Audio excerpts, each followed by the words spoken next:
జ్ఞానయజ్ఞం. బాబా చెప్పింది కూడా జ్ఞానయజ్ఞం. ఇది దాన ధర్మములు కూడా యజ్ఞాలే అంటున్నాడు. అంటే ఎవరికి ఏది తోచినా అది చేయవచ్చు. ఎవరికి ఏ ఒక్కటి అన్నకెళ్ళి ఏ ఒక్కటి అన్నా మనము చేపట్టాలి. మంచిది. తపోయజ్ఞం. తపము అంటే మనసు ఆత్మ విచారణ, వ్రతము, ఉపవాసాలు, దేహేంద్రియాలను తప్పింపజేసి దాన్ని సాధన. శివరాత్రి, ఇంకేముంటే శనివారం, సోమవారం, గురువారం, శుక్రవారం మన వ్రతాలు పడతాం.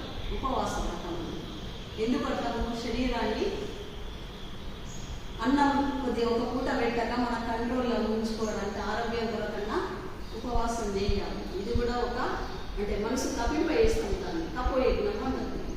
ఇది కూడా ఒక యజ్ఞం అంటున్నాను. ఇంకొకటి యోగ యజ్ఞం. యమ నియమాది రూపము అష్టాంగ యోగం. ఇది యజ్ఞమే. యమ నియమం, ఆపాన, ప్రాణ ఇవన్నీ ఇందులోకి వస్తాయి. ఆగమ, నిగమ, యమ, నియమ అంటే గాలి పీల్చుకోవడము, వదలడము. కొందరు చేస్తారు కదా యమ నియమ, ఇవన్నీ చేస్తారు. మనకు అవి అలవాట్లేదు. కూడా యజ్ఞం, యోగ యజ్ఞం. స్వాధ్యాయ యజ్ఞం. ఇంకొకటి స్వాధ్యాయ అంటే గ్రంథపారాయణం చేయడం కూడా స్వాధ్యాయ యజ్ఞం.